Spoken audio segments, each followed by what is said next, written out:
Students, हम लोग पद परिचय पढ़ रहे थे, है ना। पद परिचय में हम लोगों ने जो 5 हमारा पद भेद होते हैं उनमें से हम लोगों ने संज्ञा, सर्वनाम, क्रिया और विशेषण का पढ़ लिया, ठीक है। लास्टली जो हमारा बच गया वो है अव्यय। कल मैंने बताया था अव्यय के कितने भेद होते हैं, 4 भेद होते हैं, ठीक है। आज हम लोग पढ़ने वाले अव्यय का पद परिचय, है ना। आज हम लोग पढ़ने वाले अव्यय का पद परिचय। तो हम लोगों ने कल ही देखा था कि अव्यय के कितने भेद होते हैं, 4, जो कि पहला है हमारा क्रिया विशेषण। क्रिया विशेषण अव्यय का पद भेद है, ठीक है। नेक्स्ट है हमारा संबंध बोधक। संबंध बोधक।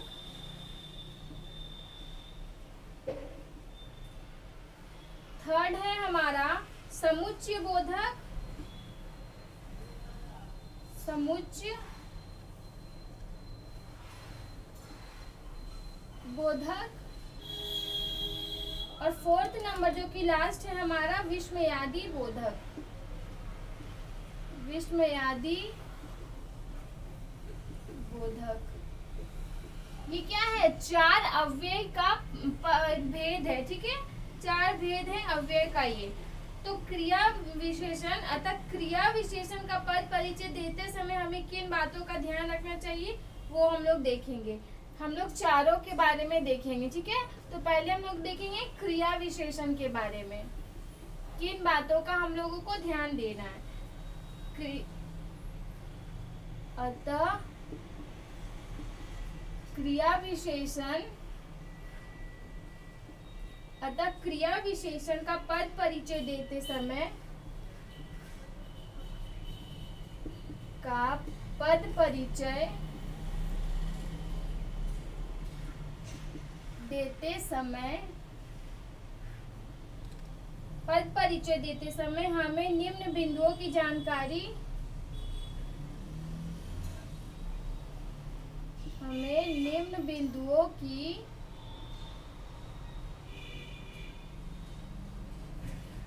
जानकारी होना आवश्यक है, ठीक है। किन किन बातों का जानकारी होना आवश्यक है। फर्स्ट है क्रिया विशेषण के भेद हमें जानना जरूरी है। क्रिया विशेषण के भेद जो कि हम लोगों ने लास्ट के कुछ क्लासेस में पढ़ लिया है। नेक्स्ट हमें जानना जरूरी है विशेष क्रिया का संकेत, ठीक है। विशेष क्रिया का संकेत, इन 2 बातों के बारे में जानना जरूरी। जब हम लोग पहले पढ़ रहे थे विशेषण हो गया या फिर क्रिया हो गया या संज्ञा हो गया या सर्वनाम, हम लोग क्या पढ़ रहे थे, उसमें वचन, लिंग, काल, ये सब जान लेते। लेकिन अव्यय में हमें क्या जानना जरूरी है, बस क्रिया विशेषण के भेद और विशेष क्रिया का संकेत, ठीक है। तो जैसे कि मैं यहाँ पे एग्जाम्पल लेती हूँ, उदाहरण हो गया हमारा राहुल स्कूल धीरे धीरे गया। राहुल स्कूल धीरे धीरे गया। जैसे कि आप लोग को पता है कि अव्यय में क्या अव्यय में क्या वचन, लिंग ये सब नहीं देखा जाता। अव्यय में लिंग, वचन, कारक ये सब नहीं देखा जाता, ठीक है। तो इसमें क्या है हमारा अव्यय, क्या है हमारा धीरे धीरे, ठीक है। तो अब हम लोग धीरे धीरे का जानेंगे पद परिचय, धीरे धीरे, ठीक है। तो फर्स्ट हमें क्या जानना, किस बारे में जानना था, क्रिया विशेषण के भेद। तो धीरे धीरे का क्रिया विशेषण का भेद किसमें आता है, ये रीतिवाचक क्रिया विशेषण में आता है, ठीक है। रीतिवाचक क्रिया विशेषण।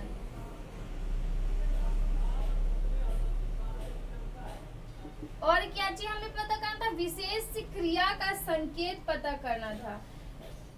विशेषण गया क्रिया की विशेषता बता रहा है। विशेषण क्या है इसमें? विशेषण क्या है इसमें? गया। तो विशेषण गया,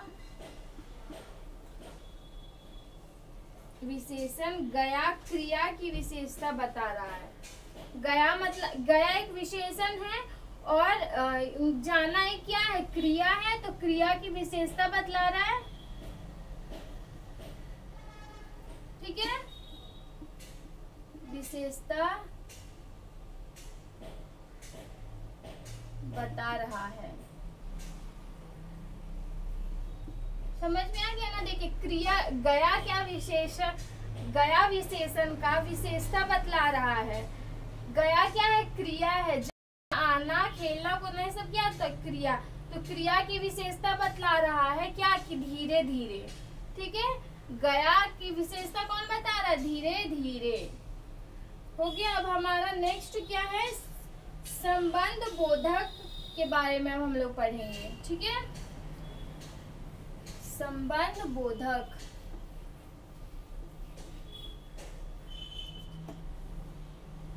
ये हमारा है सेकेंड नंबर, संबंध बोधक।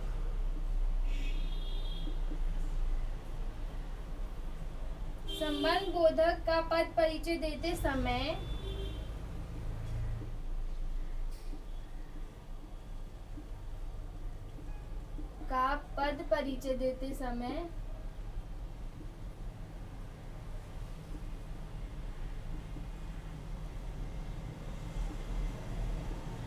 हमें निम्न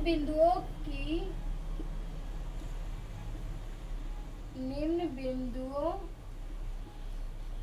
की जानकारी होना आवश्यक है। ठीक है,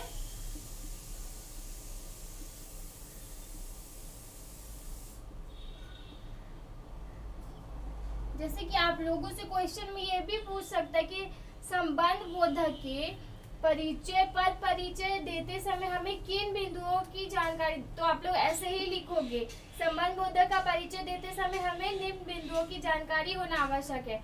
नंबर वन है संबंध बोधक का भेद हमें पता होना चाहिए। संबंध बोधक का भेद। ठीक है, नेक्स्ट हमें क्या पता होना चाहिए? पद बंधु वाक्यांशों से संबंध।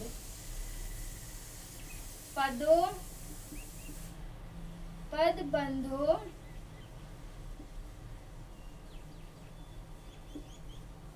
और वाक्यांशों से संबंध क्या है? ठीक है, वाक्यांशों से संबंध, इन दो बातों का हमें पता होना चाहिए। अब हम लोग उदाहरण से देखते हैं।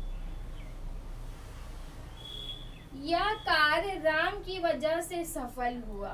ठीक है, यह कार्य राम की वजह से सफल हुआ। ठीक है, तो इसमें हमारा अव्यय कौन सा है? वजह से। ठीक है, अव्यय क्या है हमारा? वजह से। तो हम लोग किसका पद परिचय देंगे? वजह से का।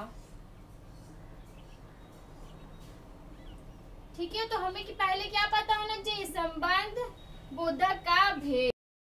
हमें संबंध बोधक का भेद पता होना चाहिए। तो वजह से कौन सा भेद में आता है? कारण वाचक संबोधक अव्यय में आता है। कारण वाचक संबंध बोधक अव्यय। और एक चीज हमें क्या पता होना चाहिए? वाक्यांशों या पदों का संबंध। ठीक है, संबंध हमें पता होना चाहिए। राम का संबंध अन्य शब्दों से जोड़ता है। राम का संबंध क्या बाकी और जितना सफल हुआ से राम का क्या जोड़ रहा है ये सब संबंध से, ठीक है। इन सब से संबंध जोड़ रहा है राम का, तो क्या हो जाएगा हमारा राम का संबंध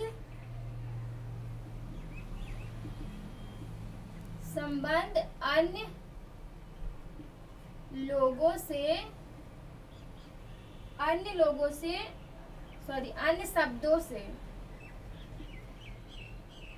शब्दों से जोड़ रहा है ना। राम को क्या अन्य बाकी शब्दों से क्या कर रहा है, जोड़ रहा है, ठीक है। इन दो चीजों का हमें पता होना चाहिए संबंध बोधक में। अब नेक्स्ट हमारा है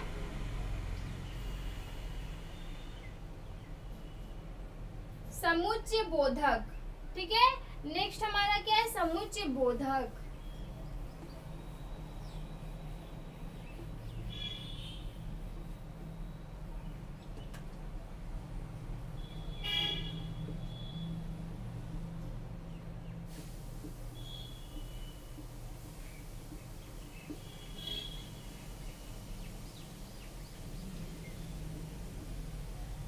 तो समुच्चय बोधक का पद परिचय देते समय समुच्चय बोधक का पद परिचय देते समय हमें निम्न बिंदुओं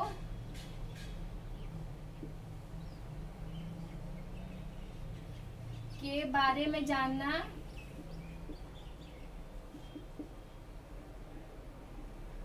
आवश्यक है।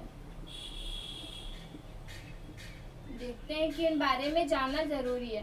पहला हमें क्या जानना होगा, भेद के बारे में। पहला हमें किस बारे में जानना होगा, भेद के बारे में। तो समुच्चय बोधक का भेद, समुच्चय बोधक का भेद, ठीक है। नेक्स्ट हमें किस बारे में जानना होगा, संयुक्त शब्द या वाक्य, संयुक्त शब्द या वाक्य के बारे में जानना होगा, ठीक है। तो अब हम उदाहरण से देख लेते हैं, तब हमें क्या समझ में आ जाएगा। तो उदाहरण ले लिया हमने, राहुल को घर जाना होगा, राहुल को घर जाना होगा, क्योंकि राहुल को घर जाना होगा क्योंकि उसकी माँ ने उसे बुलाया है, उसकी माँ ने उसे क्या किया, बुलाया है।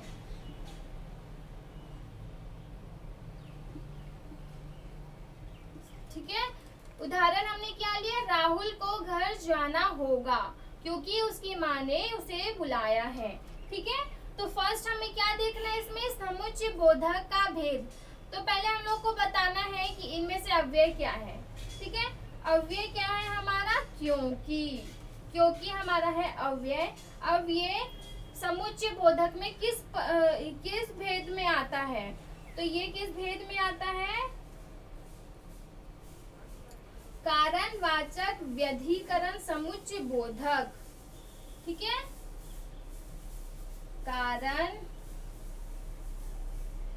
कारणवाचक समुच्चय बोधक, कारणवाचक व्यधिकरण समुच्चय बोधक, कारणवाचक व्यधिकरण समुच्चय बोधक अव्यय में आता है ये। ठीक है, हमें पता होना चाहिए सबका भेद, तब जाके हम लोग को समझ में आ जाएगा कि कौन किसका है।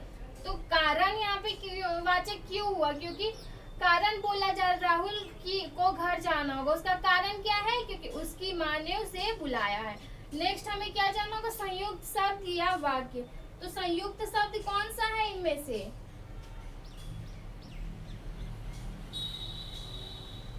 संयुक्त शब्द क्या होगा, क्योंकि, है ना, क्योंकि दो ये पूरे सेंटेंस को, पूरे वाक्य को कौन सा मिला रहा है, ये पूरे वाक्य को क्योंकि उसकी माँ ने बुलाया, ये मिला रहा है। तो क्या हो जाएगा, नेक्स्ट हमें क्या जाना था, संयुक्त शब्द को। तो क्या हो जाएगा, राहुल को घर जाना होगा वाक्य, राहुल को घर जाना होगा। ये वाक्य जो है, वाक्य को दूसरे वाक्य से मिला रहा है, को दूसरे वाक्य से मिला रहा है ना। ये वाक्य राहुल को घर जाना होगा वाक्य जो है हमारा पूरा, ये इस वाक्य से मिल रहा है ना, तो इसीलिए यहाँ पे क्या होता है, संयुक्त शब्द या फिर वाक्य। तो ये जो वाक्य है ये दूसरे शब्द से मिला रहा है, समझ में आ गया ना। इसी को बोलेंगे समुच्चय बोधक अव्यय, ठीक है। और नेक्स्ट और लास्ट हमारा बच गया विस्मयादि बोधक। नेक्स्ट और लास्ट है हमारा विस्मयादि बोधक।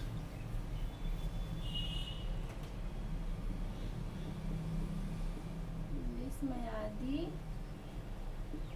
बोधक, ठीक है। तो विस्मयादि बोधक जानने के लिए हमें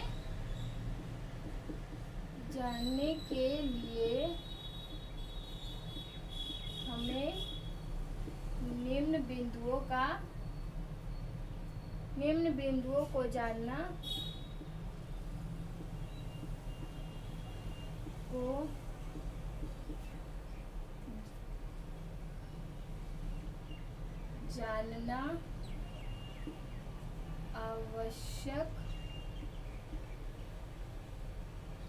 आवश्यक है। देखते हैं इसको जानने के लिए हमें किन बातों का जानना आवश्यक है। पहला तो हमें जानना है भेद को, विस्मयादि बोधक का भेद। विस्मयादि बोधक का भेद। और सेकेंड चीज हमें जानना होगा सूचक भाव, ठीक है। सूचक भाव, इन दो चीजों को जानना जरूरी है विस्मयादि बोधक को पहचानने के लिए। तो फर्स्ट देखिए, जैसे कि उदाहरण हो गया हमारा,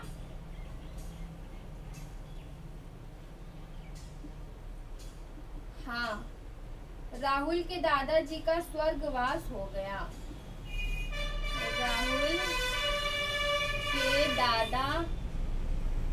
राहुल के दादाजी का स्वर्गवास हो गया। तो ये इसमें क्या होगा, अव्यय हमारा, हाँ ठीक है, ये हमारा अव्यय है और हमें इसी के बारे में जानना है, ठीक है। तो फर्स्ट हमें क्या जानना है, भेद के बारे में।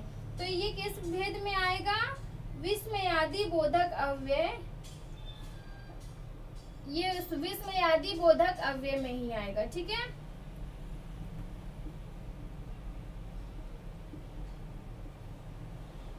बोधक अव्यय। और नेक्स्ट हमें क्या जानना, सूचक का भाव। सूचक का भाव क्या है इसमें क्या सब स्वर्गवास हो जाता है किसी का, तो हम लोग क्या करते हैं, दुख मनाते हैं, शोक बोलते हैं जिसको। तो क्या भाव होगा इसका, शोक सूचक, ठीक है। तो हम लोगों का पद परिचय, जो हम लोग का पद परिचय चैप्टर है, और उसमें पांचों के पांच पद भेद होते हैं, पांचों के पद भेदों का पद परिचय हम लोगों ने इस चैप्टर में कर लिया, ठीक है। और आप लोग को क्वेश्चन कैसा पूछा जाएगा कि पद परिचय क्या है ये सब बताएं, या फिर निम्न पदों में से कौन पद का भेद है, मतलब जो मैंने पढ़ा है उसी में से ही क्वेश्चन आएगा, जो भी आएगा, ठीक है। तो होप कि आप लोगों को समझ में आ गया होगा ये चैप्टर अच्छे से, क्योंकि मैंने इसमें बहुत मेहनत की और बहुत अच्छे से समझाया है। होप कि आप लोगों को समझ में आ गया होगा, ठीक है। Thank you.